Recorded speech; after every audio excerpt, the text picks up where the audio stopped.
listen, being that this is the Bible Belt,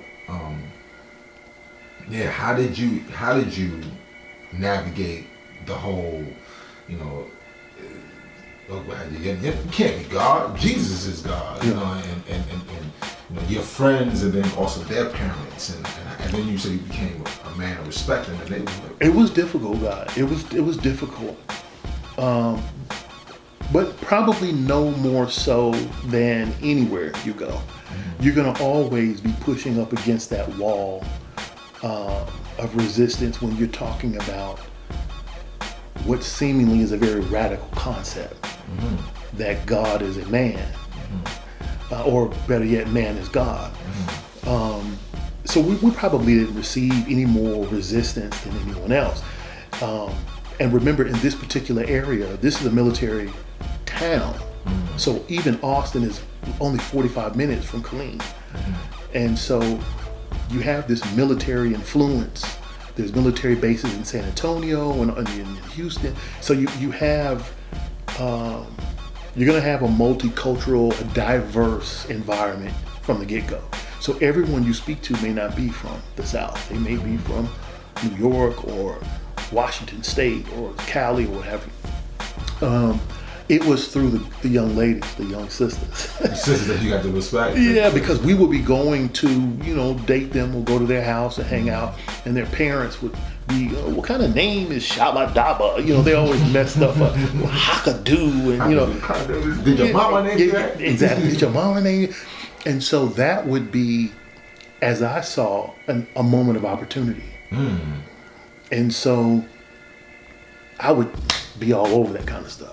Mm-hmm. You know what I'm saying? Now, my Aelites at that time may have been, you know, I can't speak to them, to what they were doing. Right. But for me, a girl's father, like, I welcomed that.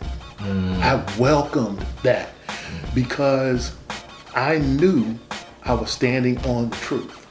Mm-hmm. And as long as I'm standing on the truth and my heart is pure, as we teach in Egypt, no 120 by heart is much deeper than what it sounds.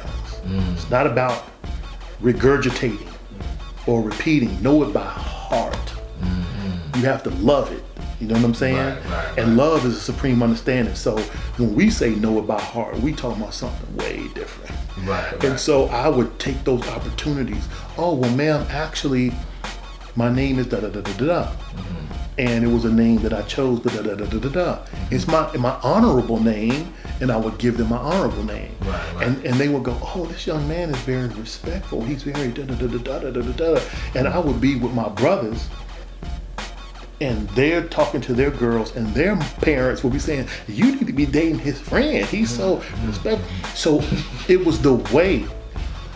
Right. It was the wisdom. It was the wisdom, God. It was the wisdom, how it was packaged, that made it more digestible. The Messenger always taught about the glass analogy. That's very powerful. That's very powerful. And even in 2019, we fight against that dirty glass because there are many that wear this flag that indirectly we have to explain their behavior. Because like I taught my two sons, understanding doesn't automatically constitute changed behavior. 120 is not an instant, oh, he's gonna be righteous. That's a lie.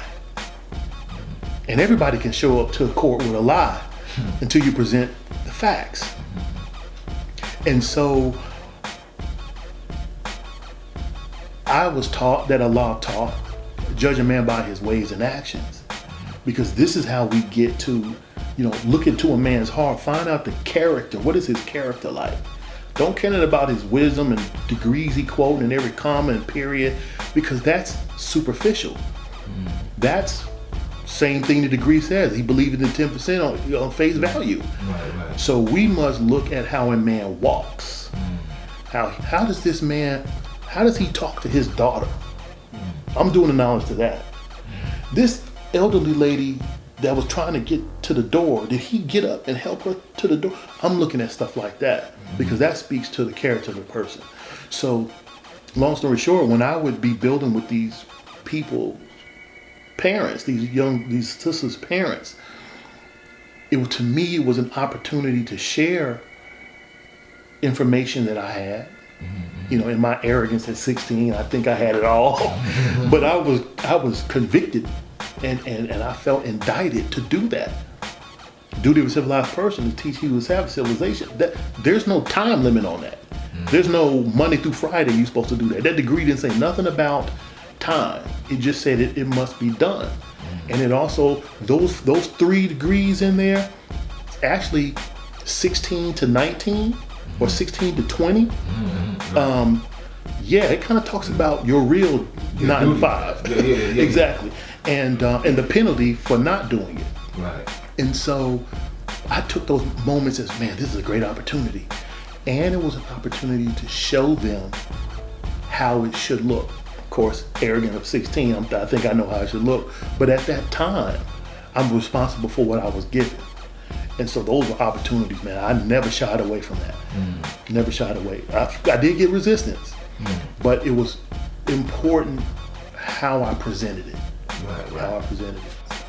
If Mecca did this.